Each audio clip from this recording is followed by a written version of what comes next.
నేను ఈ 150వ కీర్తనని ధ్యానిస్తున్నప్పుడు ఎంత సంతోషించానంటే, యాక్చువల్గా నాకు నిన్న ఆఫీస్లో చాలా బిజీ ఉంది. ఎప్పుడు ఏ క్షణం పిలుస్తారో, పొలిటికల్గా కొంచెం ప్రెషర్ తోటి ఒక జీవో ఇష్యూ చేయాలని ఏ క్షణం పిలుస్తారో తెలియదు. మళ్ళీ రేపటికి ఇది ధ్యానించాలి. ఇది ధ్యానించుకుంటూ ఉంటే ఎంత సంతోషం అనిపించిందంటే, నాకైతే పరలోకంలో ఉన్న ఫీలింగ్ కలిగింది. మీరు నమ్మినా నమ్మకపోయినా ఇది మాత్రం నిజము. 150 కీర్తనలు ఎంత కాలంలో రాయబడినాయి అంటే, మోషే కాలం నుంచి. 90వ కీర్తన ఎవరు రాశారు? మోషే రాశాడు కదా. మోషే కాలం నుంచి ఇశ్రాయేలీలు బబులోను చెరకిపోయి తిరిగి వచ్చిన తర్వాత ప్రాకారం కట్టుకొని స్తుతులు చెల్లించుకుంటూ ముగించిన సమయంలో రాసిన కీర్తనలు ఇవి. 147 నుంచి 50 వరకు ఎజ్రా నెహెమ్యాల కాలంలో రాసిన కీర్తనలతో ముగించబడింది. అంటే మోషే కాలం నుంచి ఎజ్రా నెహెమ్యాలు చెర నుంచి తిరిగి వచ్చిన కాలం వరకు కొన్ని వందల వేళ్ల సంవత్సరాల పీరియడ్లో రాసిన కీర్తనలు. ఒక కాలంలో రాసిన ఏదైనా ఒక బుక్ రాయాలంటే ఒక కాలంలో ఒక రచయిత రాస్తాడు. కానీ ఈ కీర్తనల్ని అనేక మంది రచయితలు అనేక కాలాల్లో ఆయా కాలాల్లో రాశారు. ఆయా కాలాల్లో రాయబడిన ఈ కీర్తనలో మనిషి జీవితంలో అన్ని రకాల ఫీలింగ్స్ ఉంటాయండి. సంతోషము, దుఃఖము, కన్నీరు, శ్రమలు, బాధలు, ఆనందం, కోపం, రక్షణ, రకరకాల అనుభవాలు. కోపం, సంతోషం, రకరకాల అనుభవాలన్నీ కీర్తనలో రాయబడింది. ఎందుకంటే ఒకే సందర్భంలో రాయబడింది కాదు, ఒక రచయితతో రాయబడింది కాదు. ఈ కీర్తనలు చదివి ప్రపంచంలోని కోటాను కోట్ల మంది ప్రజలు ఎంతో ఆదరించబడ్డారు, ఓదార్చబడ్డారు, ఉజ్జీవింపబడ్డారు, బ్రతికించబడ్డారు. మనము బాగా దుఃఖంలో ఉన్నప్పుడు కీర్తనలు చదివితే మనకి ఖచ్చితంగా ఆన్సర్ వచ్చినట్టుగా. ఎందుకంటే మనం ఏ సిచ్యువేషన్లో ఉన్నామో, ఏ పరిస్థితిలో ఉన్నామో ఆ పరిస్థితులు అక్కడ ఆ కీర్తనకారుడు అనుభవిస్తూ రాసిన పరిస్థితులు ఉంటే అటువంటి కీర్తనలు ఇవి. ఎంతగానో ఆదరించబడి ఎంతోమంది కోటాను కోట్ల ప్రజలు ఈ కీర్తనల చేత ఎంతగానో ఆదరించబడిన ఈ కీర్తనల్ని ముగించుకోవటం దేవుడు మనకిచ్చిన ఎంతో ధన్యత. అయితే ఈ కీర్తనల ముగింపు మాత్రం స్తుతితో ముగించింది. స్తుతి కీర్తనలు 5 భాగాలుగా ఉన్నాయి కదా, బాగా చదివే వాళ్ళకి తెలుస్తుంది. ప్రథమ స్కందము, ద్వితీయ స్కందము, తృతీయ స్కందము, చతుర్థ స్కందం, పంచమ స్కందం అని. ఇది ఇప్పుడు పంచమ స్కందం మనం ముగిస్తున్నాము. ప్రతి స్కందం ముగించేటప్పుడు మొదటి స్కందం ముగించేటప్పుడు 41వ కీర్తన 13వ వచనంలో, 41వ కీర్తన ఆఖరి వచనంలో దేవుణ్ణి స్తుతించడం ఉంటుంది. ఆమెన్ ఆమెన్ ఉంటుంది. రెండవ స్కందం ముగించేటప్పుడు 72వ కీర్తన 19వ వచనంలో దేవుణ్ణి ఒక్క వచనంలో దేవుణ్ణి స్తుతించడం ఉంటుంది. ఆమెన్ ఆమెన్ ఉంటుంది. తర్వాత మూడవ స్కందం ముగించేటప్పుడు 89వ కీర్తన 52వ చరణంలో ఒక స్తుతి ఉంటుంది దేవుని గురించి, ఆమెన్ ఆమెన్ ఉంటుంది. తర్వాత 4వ స్కందం ముగించేటప్పుడు 106వ కీర్తన 48వ చరణంలో స్తుతి, దేవుని స్తుతి ఉంటుంది, ఆమెన్ ఆమెన్ ఉంటుంది. ఈ పంచమ స్కందం యొక్క స్పెషాలిటీ ఏంటంటే కీర్తన మొత్తం దేవుణ్ణి స్తుతించడం ఉంటుంది. ఆ మిగతా 4 స్కందాల్లో ఒక కీర్తనలో ఒక్క వచనమే ఉంటుంది, కానీ ఇక్కడ మాత్రము కీర్తన మొత్తం దేవుణ్ణి స్తుతించి ఉంటుంది. అయితే ఈ ఆఖరి కీర్తన మనకేం చెప్తుందంటే, డోంట్ వర్రీ, మీరు దేనికి చింతించవద్దు అని చెప్పి ఈ ఆఖరి కీర్తన మనకి చెప్తుంది. ఎందుకంటే సర్వశక్తిమంతుడైన దేవుడు, అన్నీ చేయగలిగిన దేవుడు మనకున్నాడు. ఆయన అన్నిటినీ తీరుస్తాడని చెప్పేసి దేనికి చింతించవద్దు అని చెప్తుంది. 1వ కీర్తనలో ఎన్ని వచనాలు ఉన్నాయి చూడండి. 1వ కీర్తనలో 6 వచనాలు. 150 కీర్తనలో ఎన్ని వచనాలు ఉన్నాయి? 6 వచనాలు ఉన్నాయి. స్టార్టింగ్ కీర్తనలు మొదట పెట్టింది 6 వచనాలతోనే మొదటి కీర్తన. 150 కీర్తన కూడాను 6 వచనాలు. కానీ వచనాలు 6 మాత్రమే. కానీ దేవుణ్ణి స్తుతించడానికి ఎన్నిసార్లు ఉందో లెక్క పెట్టండి. 13 సార్లు ఉంది. అంటే డబల్ కంటే ఎక్కువ సార్లు ఉంది. అంటే దేవుణ్ణి స్తుతించడం అంత ప్రాముఖ్యమైన విషయం. దేవుణ్ణి స్తుతించడం అని చెప్పేది కీర్తన మొత్తం. పంచమ స్కందం కీర్తన ముగింపులో మొత్తం కీర్తన స్తుతి వచనంగా మారిపోయింది. ఈ కీర్తనను మనం 4 భాగాలుగా చేసుకొని నేర్చుకుందాం. ఎన్ని చెప్పాను శ్రద్ధగా వినండి. ఆఖరణ 5 క్వశ్చన్లు అడుగుతాను. క్వశ్చన్స్కి ఆన్సర్ చెప్పిన వాళ్ళకి లడ్డూలు పంచుతాను. చెప్పని వాళ్ళకి కూడా పంచుతాను. ఆన్సర్ చెప్పండి. ఈ కీర్తనని 4 భాగాలుగా నేర్చుకుంటున్నాము. మొదటి చరణము, వచనం అనకూడదంట, కీర్తనని చరణం అనాలంట. మొదటి చరణంలో మొదటి భాగం, రెండవ భాగం కాదు, మొదటి భాగం చదవండి చాలు, అంతే. యెహోవాను ఇంకా ఉంది చదువు, చాలు యెహోవాను స్తుతించుడు అంతే. మొదటి వచనంలో మేము దీన్ని ఎలా డివైడ్ చేసుకుంటామంటే, ఒక వచనంలో 2-3 సెంటెన్స్లు ఉంటే 1A 1B అని చేస్తాము. 1A యెహోవాను స్తుతించుడి. తర్వాత 6వ వచనంలో రెండవ పార్ట్, సెకండ్ పార్ట్ ఏమని చెప్పండి, యెహోవాను స్తుతించుడి. ఇదే మనకి మొదటి డివిజన్. యెహోవాను స్తుతించుడి, యెహోవాను స్తుతించుడి. ఈ కీర్తన 4 భాగాలుగా చేసుకున్నప్పుడు 1A 6B అంటే 1వ వచనంలో మొదటి పార్టు, 6వ వచనంలో రెండవ పార్టుని యెహోవాను స్తుతించుడి అని చెప్పారు. అంటే ద ఫోకస్ ఆఫ్ వర్షిప్ ఇంగ్లీష్లో. తెలుగులో మన ఆరాధన చేసేటప్పుడు మన దృష్టి ప్రభువు మీద ఉండాలి. మనం దేవుణ్ణి ఆరాధించేటప్పుడు మన దృష్టి దేని మీద ఉండాలి, దేవుడి మీద, ప్రభువు మీద ఉండాలి. ఇది మొదటి డివిజను. రెండవది వచ్చేసి మొదటి చరణము, రెండవ పార్ట్ 1Bలో ఏమని చెప్పండి, ఆయన పరిశుద్ధాలయం నందు దేవుని స్తుతించుడి. నెక్స్ట్ ఆయన బలమును ప్రసిద్ధి చేయు ఆకాశ విశాలం నందు ఆయనను స్తుతించుడి. ఈ 1B అంటే ద ప్లేస్ ఆఫ్ వర్షిప్. మనం దేవుణ్ణి ఎక్కడ ఆరాధించాలి? ఇప్పుడు మనం ఎక్కడ ఆరాధిస్తున్నాం? మన ఆలయంలో. ఏంటి, పరిశుద్ధ బాప్టిస్ట్ సంఘం నందు ఆలయంలో మనం ఆరాధిస్తున్నాం. అలాగా ద ప్లేస్ ఆఫ్ వర్షిప్, మనం దేవుణ్ణి ఎక్కడ ఆరాధించాలి, ఆరాధించే స్థలం సెకండ్ పార్ట్. ఫస్ట్ ఏంటి చెప్పండి, ద ఫోకస్ ఆఫ్ వర్షిప్ అంటే మనం ప్రభువు మీద దృష్టి పెట్టాలి ఆరాధించేటప్పుడు. రెండవది మనం ఆరాధించే స్థలం, దేవుణ్ణి ఎక్కడ ఆరాధించాలి. ఆయన పరిశుద్ధ ఆలయంలో, ఈ వచనంలో ఏం చదివాం కదా, ఆయన పరిశుద్ధ ఆలయంలో ఆయన ఆరాధించాలి.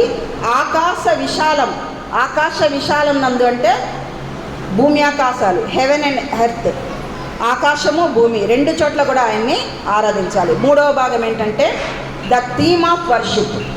థీమ్ అంటే ఏంటంటే ఇతివృత్తం కానీ ముఖ్యాంశం కానీ, మన ఆరాధనకు మూలం ఏంటి, మన ఆరాధనలో ముఖ్యాంశం ఏంటి, మన ఆరాధన యొక్క ఇతివృత్తం ఏంటి చెప్పండి. ఇది 2వ వచనం చదవండి.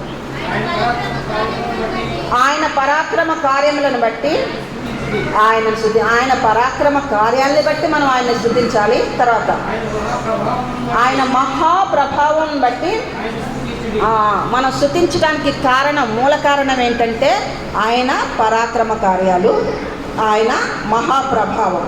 3వది మళ్ళీ మొత్తం అడుగుతాను, గుర్తు చేసుకొని చెప్పండి. 4వ డివిజన్ ఏంటంటే, ఎవరు మాట్లాడకండి, నిశ్శబ్దంగా ఉన్నాయి. 4వది ఏంటంటే 3వ చరణం నుంచి 6వ చరణం వరకు భూరధ్వనితో ఆయనను స్తుతించుడి, స్వరమండలంతోనూ చదివాం కదమ్మా, కొంచెం చాలులే.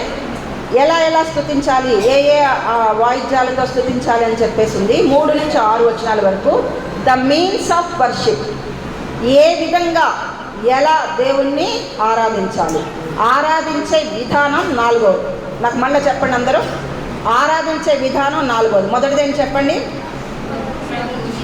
మన దృష్టి ఆరాధించేటప్పుడు ఎటు ఉండాలి, ఎవరి మీద ఉండాలి, దేవుని మీద ఉండాలి. తర్వాత మనం దేవుణ్ణి ఎక్కడ ఆరాధించాలి, తర్వాత ఆరాధనకి మూల కారణం ఏంటి, తర్వాత ద మీన్స్ ఆఫ్ వర్షిప్ అంటే ఆరాధించే విధానం, సంగీత వాయిద్యాలతో ఆరాధించాలి, మానవ స్వరంతో ఆరాధించాలి, అవసరమైతే మరీ ఇదైపోతే పరవశించిపోతే నాట్యంతో కూడా ఆరాధించాలి. ఇప్పుడు మనం కొద్దిగా దీన్ని వివరించుకుందాము. ఫోకస్, దృష్టి. మనం ఆరాధించేటప్పుడు మొట్టమొదటిది ఆరాధించేటప్పుడు మనం మన దృష్టి ఎవరి మీద ఉండాలి, దేవుడి మీద ఉండాలి. ఎవరి మీద ఉండాలంటే దేవుడి మీద ఉండాలి. ఎవరిని స్తుతించాలని ఉంది చెప్పండి. మొదటి వచనంలో యెహోవాను స్తుతించాలి. అదే కిందకు వస్తే దేవుణ్ణి స్తుతించండి అని ఉంది. దేవునిని స్తుతించండి, యెహోవాని స్తుతించండి, దేవుని స్తుతించండి. యెహోవా అనే పేరులో నిబంధనకి గుర్తు.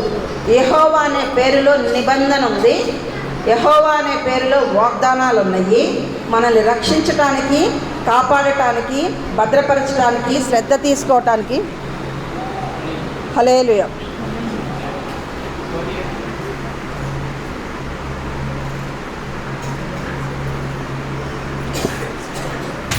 హల్లెలూయా. మనల్ని రక్షించడానికి, కాపాడటానికి, భద్రపరచడానికి, మన పట్ల శ్రద్ధ చూపటానికి దేవుడు చేసిన నిబంధన ఇది. ఈ నిబంధనలో మనం ఏమీ చెయ్యం. యెహోవా అనే పేరులో నిబంధన ఉంది. దేవుడు మనల్ని కాపాడటం కోసము, రక్షించడానికి చేశాడు ఈ నిబంధన. ఈ నిబంధనలో మనం ఏమీ చెయ్యము, చేయాల్సిన అవసరం కూడా లేదు. ఆయననే మనల్ని ప్రేమించి మన కోసం ప్రాణం పెట్టి యేసయ్య పవిత్రమైన రక్తంలో మనల్ని కడిగి మనల్ని రక్షించాడు. ఆయన నిబంధన నిలుపు యెహోవా, అందును బట్టి దేవుణ్ణి స్తుతించాలి. హల్లెలూయా. యెహోవా అనే మాటకు అర్థం ఏంటి చెప్పండి? ఉన్నవాడు అనువాడు. అందులో ఇంకొక అర్థం ఏంటంటే నిబంధన నిలుపువాడు అని అర్థం. తర్వాత వాగ్దానం చేసేవాడు అని అర్థం యెహోవా అనే పేరులో. ఆ తర్వాత దేవుని స్తుతించుడి అని ఉంది కదా. దేవుణ్ణి స్తుతించాలి అని అంటే దేవుడు అనే మాటకి సర్వశక్తిమంతుడు అని అర్థం. ఎలోహిం అని. ఎలోహిం అంటే సర్వశక్తి గలవాడు అని అర్థం. దేవుని పవర్ని బట్టి, ఆయన శక్తిని బట్టి ఆయన్ని స్తుతించాలి. వాగ్దానం చేసిన దేవుడు దాన్నంతా, ఏం వాగ్దానం చేశాడో దాన్నంతా నెరవేర్చడానికి శక్తి కలిగిన వాడు కాబట్టి ఆయన్ని మనం స్తుతించాలి. మనం మందిరానికి వచ్చేటప్పుడు మన హృదయంలో బాధలు, వేదలు, శ్రమలు, కష్టాలు, దుఃఖాలు, అవమానాలు, నిందలు అన్నీ మోసుకుని మన హృదయంలో పెట్టుకొని మందిరానికి వస్తాం. కానీ ఒక్కసారి మందిరానికి వచ్చిన తర్వాత మన దృష్టి మన హృదయంలో ఉన్న చింతలన్నిటి మీద, బాధల మీద, కష్టాల మీద, వాటన్నిటి మీద ఉండకూడదు.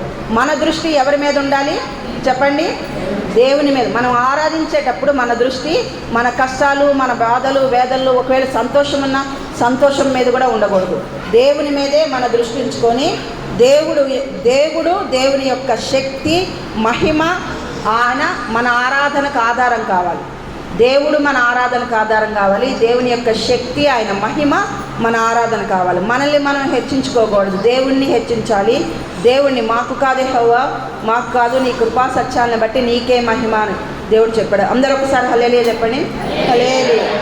దేవుణ్ణి అలాగ మనము ఆరాధించాలి. మన హృదయంలో ఉన్న బాధలను, వేదనలని, చింత యావత్తు ఆయన మీద పెట్టమన్నాడు కదా. మన సిచ్యుయేషన్స్, మన పరిస్థితులు, మన సర్కమ్స్టాన్సెస్ అన్నిటినీ పక్కన పెట్టి దేవుడి వైపు చూస్తూ మన దృష్టి దేవుడి మీద నిలిపి దేవుణ్ణి ఆరాధించాలి. మన దృష్టి మైక్ మీద కాదు, కదిలే చిన్నపిల్లాడి మీద కాదు, మాట్లాడే వాళ్ళ మీద కాదు. దేవుని దృష్టి, మన దృష్టి ఏకంగా అన్నిటినీ తీసివేసి మన హృదయంలో ఉన్న బాధలు, వేదలు, కష్టాలు, సంతోషాలు కూడా తీసుకొసుకొని దేవుని మీద దృష్టి పెట్టి మన ఫోకస్ అంతా దేవుడి మీద పెట్టి దేవుణ్ణి ఆరాధించాలి. రెండవది, 1వ వచనంలో 2వ పార్ట్ మనం ఎక్కడ ఆరాధించాలి? కీర్తన 11:4 వచనంలో ఆయన పరిశుద్ధ ఆలయం మందు మనం ఆయన్ని, యెహోవా ఎక్కడున్నాడంట? దేవుడు తన పరిశుద్ధ ఆలయంలో ఉన్నాడంట. ఆయన్ని ఆరాధించాలి. ఆ పరిశుద్ధ ఆలయంలో ఉన్న ఆయన పరిశుద్ధ ఆలయంలో ఆయన ఆరాధించాలి. తర్వాత ఆదికాండం 1:6 వచనంలో ఆకాశ మహా విశాలం చేశాడు అక్కడ. మరియు దేవుడు జలముల మధ్య ఒక విశాలం కలిగి ఈ జలములను దేవుడు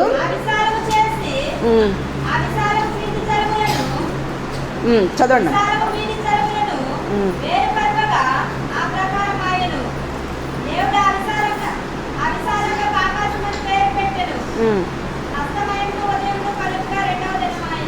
ఆ విశాలానికి ఆకాశం అని పెట్టాడు. ఆకాశంలో దేవుణ్ణి స్తుతించాలి, భూమి మీద కూడా దేవుణ్ణి స్తుతించాలి. ఆకాశవాసు 148వ కీర్తనలో చదవక్కర్లేదు కానీ 148వ కీర్తనలో ఆకాశవాసులారా దేవుణ్ణి స్తుతించండి, నివాసులారా దేవుణ్ణి స్తుతించండి అని ఉంటుంది. అందులో ఫలములారా, వృక్షములారా, జంతువులారా, ఇంకా ప్రతిదీ, జీవం కలిగింది, నిర్జీవం కలిగింది, ప్రతిదీ దేవుణ్ణి స్తుతించాలని ఉంది. దేవుడు హెబ్రీ 12:23లో కూడా జీవంగల దేవుని పట్టణం అని చెప్పబడింది. దేవుని పట్టణంలో ఉన్నాడు దేవుడు. భూలోకంలో సెకండ్ పార్ట్ మనం ఏం చదువుతున్నాం చెప్పండి. సెకండ్ పార్ట్ ఎక్కడ దేవుణ్ణి ఆరాధించాలనేది. అంటే దేవుడు జీవంగల దేవుని పట్టణములో ఉన్నాడు. భూలోకంలో ఒక యెరూషలేము పట్టణం ఉంది, పరలోకంలో కూడా ఒక యెరూషలేము పట్టణం ఉంది.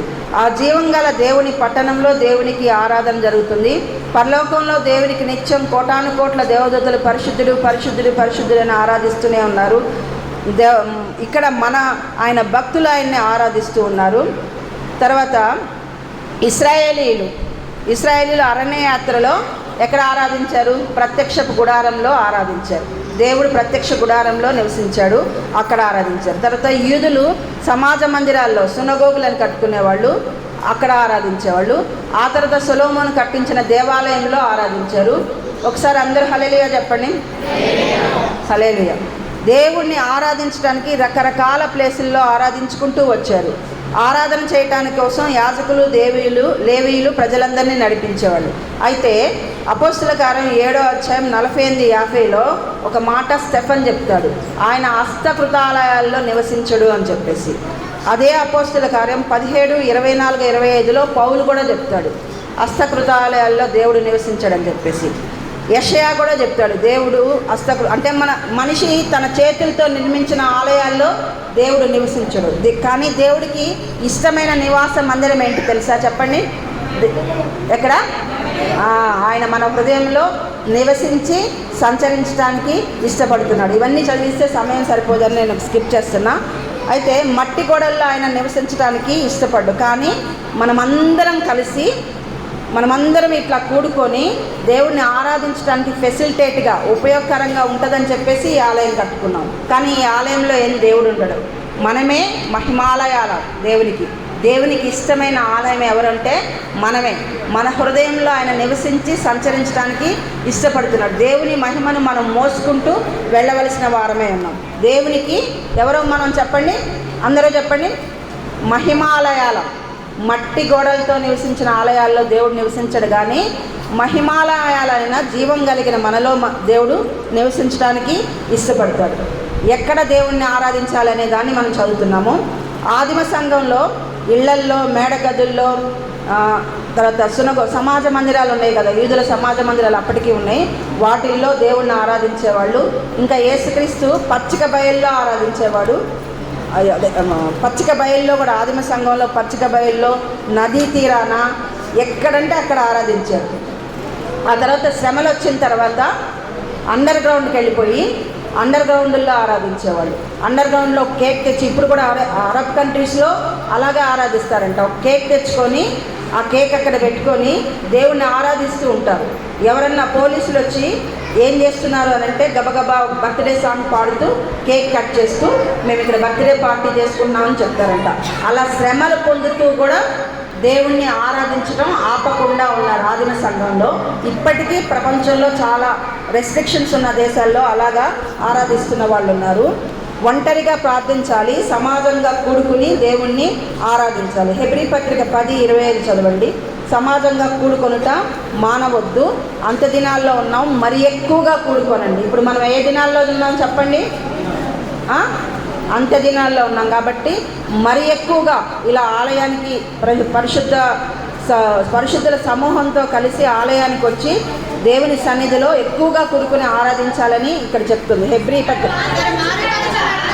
కొందరు మానుకున్నట్లుగా సమాజంగా కూడుట మానక ఒకరినొకరు హెచ్చరించుచు ఆ దినము సమీపించుట మీరు చూచిన కొలది మరి ఎక్కువగా అలా చేయాలండి. ఇప్పుడు ఒక రకమైన కల్ట్ వస్తుంది, చాలామంది ఆలయానికి వెళ్ళటానికి ఇష్టపడలేదు. ఎందుకంటే ఆలయాల్లో గొడవలు అవుతున్నాయి, కొట్లాట్లు అవుతున్నాయి అని చెప్పేసి ఆలయాలకు వెళ్లకుండా ఇళ్లలో కూర్చొని టీవీలు చూస్తూ చాలామంది హైలీ ఎడ్యుకేటెడ్స్ కూడాను దేవుని పట్ల చాలా భక్తి కలిగిన వాళ్ళు, జ్ఞానం కలిగిన వాళ్ళు కూడా ఆలయానికి వెళ్ళట్లా.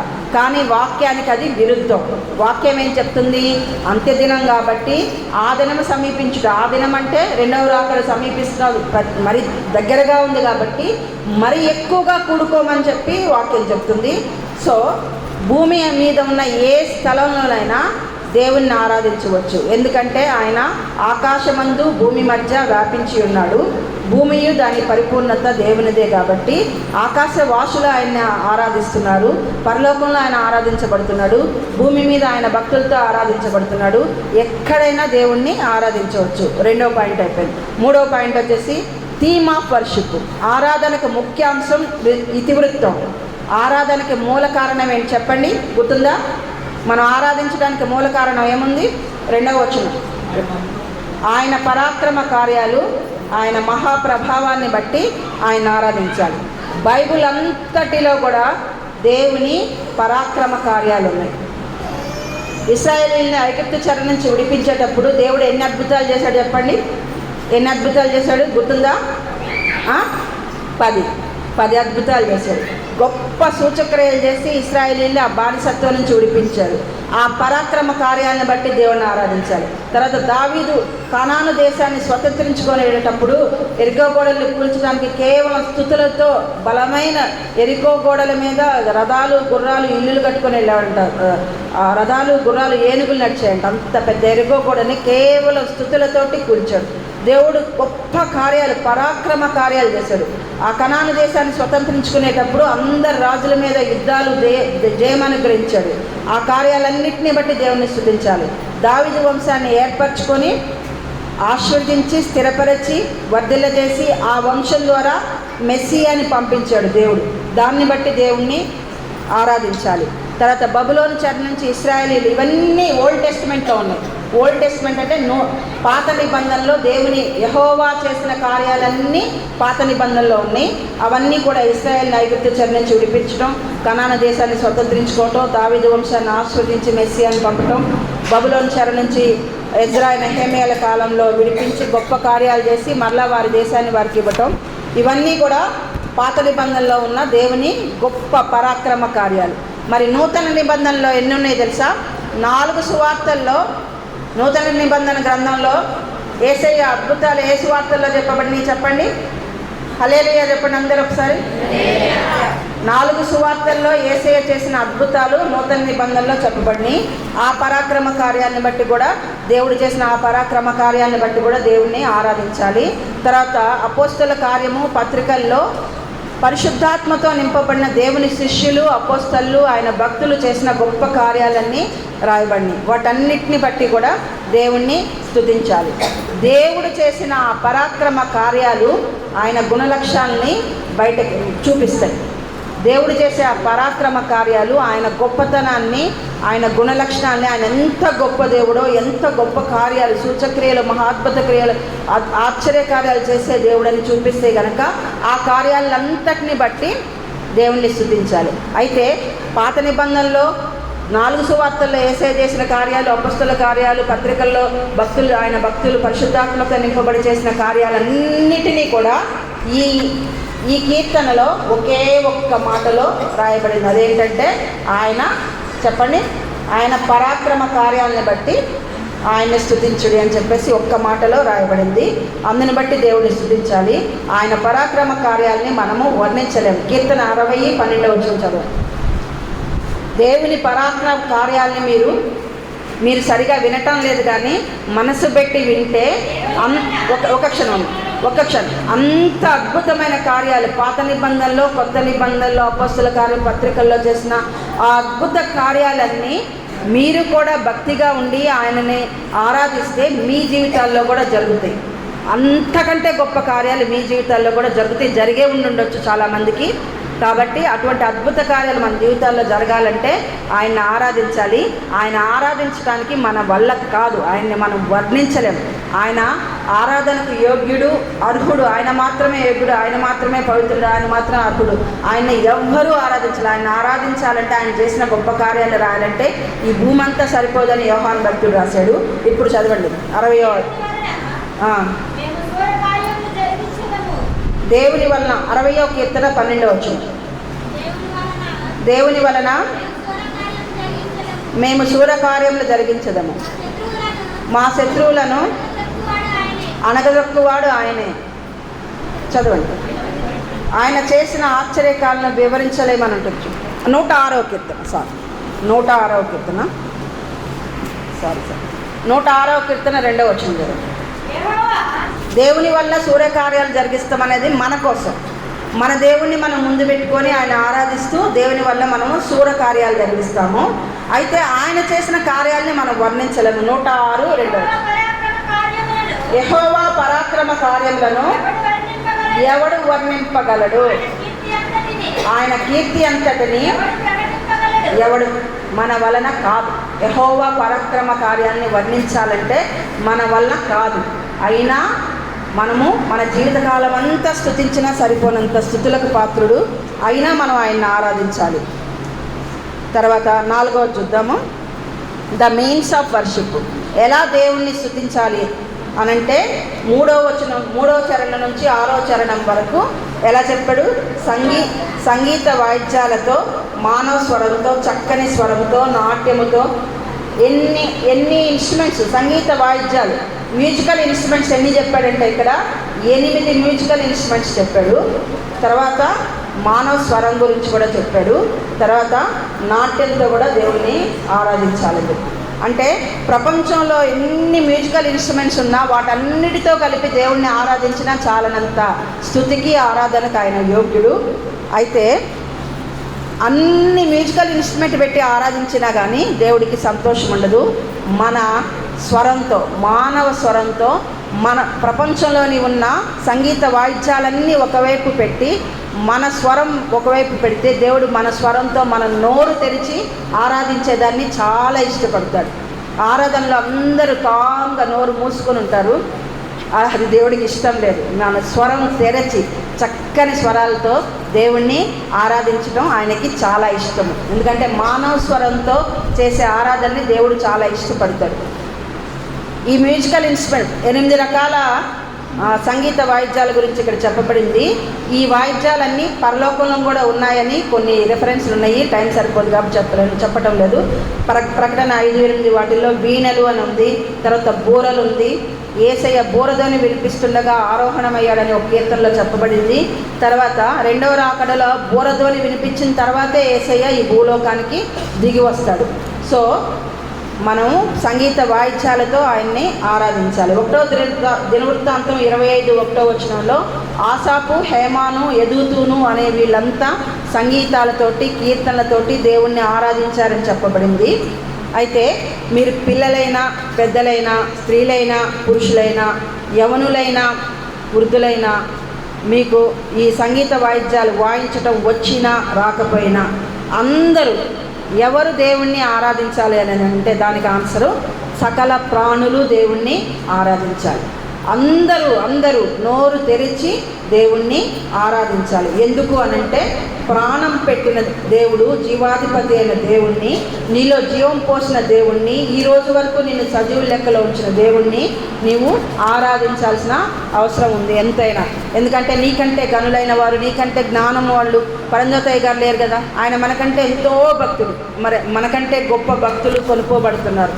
అయినా మనల్ని దేవుడు వీళ్ళు భూలోకంలో ఉంచాడంటే 2 కారణాలు. ఒకటి, నీతో ఆయనకి ఏదో అవసరం ఉంది, నీ ద్వారా ఆయన ఏదో జరిగించుకోవాలనుకుంటున్నాడు. రెండోది, నీవు ఇంకా రక్షించబడాలని దేవుడు నీ మీద కృప చూపుతున్నాడు. కాబట్టి ఆయన ఇచ్చిన ఆ ఊపిరిని బట్టి దేవుణ్ణి ఆరాధించాలి. 145వ కీర్తనలో ప్రాణము జీవము లేని ఎన్నో ఆకాశవాసులు అలాంటి వాళ్ళే ఆరాధిస్తున్నారు. కానీ మనమైతే ఆయన జీవాన్ని పొందుకున్నాము. మనం ఆయన్ని ఆరాధించాలి. దేవుడు నాకేమి ఇచ్చాడు? నాకేమైనా ఇల్లు ఇచ్చాడా? ఉద్యోగం ఇచ్చాడా? ఆస్తి ఇచ్చాడా? ఐశ్వర్యం ఇచ్చాడా? ఏమిచ్చాడు దేవుడు? నేను ఎందుకు ఆరాధించాలని అనుకోకూడదు. ఈరోజు నువ్వు బ్రతుకున్నావంటే దాన్ని బట్టి దేవుణ్ణి ఆరాధించాలి. అపోస్తుల కార్యాలు 17వ అధ్యాయం 21వ వచనం చదవండి. ఆయన అందరికీ జీవమును ఊపిరిని దయచేయను అని.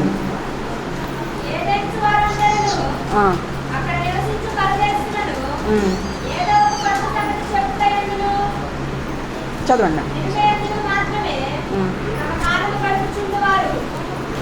అపోస్తుల కార్యం 17:21 అదే చదువుతున్నాము. 17:21 ఆయన అందరికీ జీవమును ఊపిరిని దయచేయవాడని ఉంటుంది. ఓకే, నేను అది మిస్ అయ్యానేమో. అందుని బట్టి దేవుణ్ణి మనం స్తుతించాలి. ఆయన అందరికీ వచనం చెప్పండి. 25. ఓకే, నేను పొరపాటు రాసుకున్నాను. 25 అందరూ చూడండి. ఆయన అందరికీ జీవమును ఊపిరిని సమస్తమును దయచేయువాడు కనుక తనకు అర్థమైందా? ఆయన అందరికీ జీవమును ఊపిరిని సమస్తమును దయచేవాడు కాబట్టి ఆయనకి ఏ కొదువ లేదు. మీ స్తుతులు కూడా ఆయనకేం కొదువ కాదు. మీకోసమే, మన కోసమే. మనం స్తుతిస్తే మనకు మేలు, మనం స్తుతిస్తే మనకు ఆశీర్వాదం. కాబట్టి మన కోసం మనం స్తుతించుకోవాలి. ఆయనకి ఏ కొదువ లేదు. మనతో సేవించబడాల్సిన అవసరం కూడా ఆయనకు లేదు. మన కోసం మనల్ని ప్రేమించి ఆ నిబంధన నిలుపు ఆ దేవుడు మనల్ని ఇష్టపడి కోరుకున్నాడు కనుక, ఆయన జీవం ఇచ్చాడు కనుక సకల ప్రాణులు, స్త్రీలైనా పురుషులైనా యవనులైనా వృద్ధులైనా పిల్లలైనా పెద్దలైనా అందరూ భూలోకంలో ఉన్న ప్రతి ఒక్కరూ ఆయన్ని స్తుతించవలసిన వారై అన్నారు, ఆరాధించవలసిన వారై అన్నారు. అందుకు సకల ప్రాణులు దేవుణ్ణి స్తుతించాలి. ఈ కీర్తన బాగా గుర్తుండాలంటే మనం ఒక 5 క్వశ్చన్లు వేసుకోవాలి. ఆ 5 క్వశ్చన్లు వేసుకుంటూ ధ్యానించాలి. ఈ 5 క్వశ్చన్లని నేను ఇప్పుడు మీకు వేస్తాను. మీరు టకటక ఆన్సర్లు చెప్పండి, ముగించేసుకుందాం. మొట్టమొదటిది, మనం ఎవరిని స్తుతించాలి చెప్పండి? యెహోవాని స్తుతించాలి. రెండోది కూడా చెప్పండి, దేవుణ్ణి స్తుతించాలి. యెహోవా అనే పేరులో నిబంధన అనేది ఉంది, వాగ్దానం అనేది ఉంది. దేవుడు అనే పేరులో సర్వశక్తిమంతుడు, మైటీ వన్, పవర్ఫుల్, ఆయన శక్తిగతో కార్యాలు చేస్తాడని ఉంది. తర్వాత రెండో క్వశ్చన్, మనం దేవుణ్ణి ఎక్కడ స్తుతించాలి? ఆయన పరిశుద్ధ ఆలయంలో. తర్వాత ఆకాశ విశాలం అంటే హెవెన్ అండ్ ఎర్త్. ఆకాశంలో ఆకాశవాసులు స్తుతిస్తున్నారు, పరలోకంలో కోటానుకోట్ల దేవదూతలు స్తుతిస్తున్నారు, ఇక్కడ భూలోకంలో ఆయన భక్తులు స్తుతిస్తున్నారు. తర్వాత మూడో క్వశ్చన్, దేవుణ్ణి మనం ఎందుకు స్తుతించాలి? ఆయన పరాక్రమ కార్యాలను బట్టి, ఇంకోటి ఆయన మహా ప్రభావం బట్టి స్తుతించాలి. నాలుగవది, దేవుణ్ణి ఎలా స్తుతించాలి? సంగీత వాయిద్యాలతో, స్వరమండలంతో, చక్కని స్వరంతో, తంబురుతో, సీతాలతో. బైబిల్లో తంబురను పట్టుకొని స్త్రీలు ఎక్కువ స్తుతించేవాళ్ళంట. యెఫ్తా కుమార్తె కానీ, మిరియాం కానీ అట్లా. అయితే ఎలా స్తుతించాలి అంటే సంగీత వాయిద్యాలతో, మానవ స్వరంతో, ఇంకా పరవశం ఎక్కువైపోతే నాట్యంతో కూడా దేవుణ్ణి ఆరాధించవచ్చు.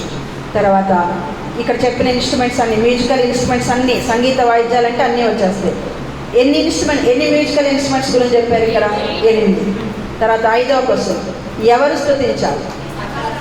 సకల ప్రాణులు, అందరూ, చిన్న పిల్లలు లేదు, పెద్దలు లేదు, వృద్ధులు లేదు, ఎవరు లేదు, అందరూ, రోగంతో ఉన్నవాళ్ళు లేరు, ఆరోగ్యం, ప్రతి ఒక్కళ్ళు దేవుని స్తుతించవలసిన వారు. ఎందుకంటే ఆయన జీవం మనలో పెట్టాడు కాబట్టి. నిర్జీవులైనవే 148వ కీర్తనలో దేవుణ్ణి స్తుతిస్తుంటే, ఆరాధిస్తుంటే, సజీవంగా ఉన్న మనము ఇంకా ఆయనకి దాసానుదాసులం అయిపోయి దేవుణ్ణి స్తుతించాలి. ఇంతటితో ఈ 150 కీర్తనలు ముగించబడ్డాయి. ఫుల్ స్తుతి ఆరాధనతో ఈ కీర్తన మొదటి చరణం నుంచి ఆఖరి వరకు స్తుతితో ఉంది. ఈ కీర్తనే కాదు, మన జీవితాలు కూడా, మన లైఫ్ ఎండింగ్ కూడా, ఇది ఎండింగ్, కీర్తనలకి ఎండింగ్ ఈ కీర్తన. మన లైఫ్ ఎండింగ్ కూడా ఎలా ఉండాలి? ఇలాగే దేవుణ్ణి స్తుతిస్తూ ముగించాలి. మన జీవితాలు కూడాను ముగించే సమయం వచ్చినప్పుడు, దేవుడు ఆయుష్ను కంప్లీట్ చేసి ముగించే సమయం వచ్చినప్పుడు, ఈ కీర్తన 150 కీర్తనలో ఆఖరి కీర్తనలో ఎలాగ దేవుణ్ణి స్తుతిస్తూ ముగించబడిందో కీర్తనలు, అలాగే మనం దేవుణ్ణి స్తుతిస్తూ ఆరాధిస్తూ మహిమకరంగా, మన మరణము దేవునికి మహిమకరంగా ఉండేట్లుగా మనము దేవుణ్ణి స్తుతిస్తూ ధైర్యంగా ముగించాలి. స్తుతి స్తుతి స్తుతి స్తుతి అంతే. మన జీవితకాలం అంతా దేవుణ్ణి స్తుతించాలి, మరణించేప్పుడు కూడా దేవుణ్ణి స్తుతించాలి. మన ముగింపు దేవుణ్ణి స్తుతిస్తూ ఉండాలి. రక్షించబడిన మనమందరం దేవుడు అలాగన మనల్ని అందరినీ దీవించుగాక. ఇప్పుడు మనమందరము లేచి రాజు ఆధ్వర్యంలో, రాజు నడిపించుండగా దేవుని స్తుతించుడి, ఎల్లప్పుడూ దేవుని స్తుతించుడని పాట పాడుకొని ఈ 150 కీర్తనల ముగింపుని చేసుకుందాము. అందరం కలిసి ఒక్క గొంతుతో ఎట్లా పాడాలంటే, ప్రతి ఒక్కళ్ళు చక్కని స్వరంలతో, మానవ స్వరంతో పాడే పాట దేవుడికి ఇష్టం కాబట్టి అందరూ నోరు విప్పి పాడండి. పరలోకానికి వినిపించాలి మన స్వరాలు, అలాగులు పాడండి.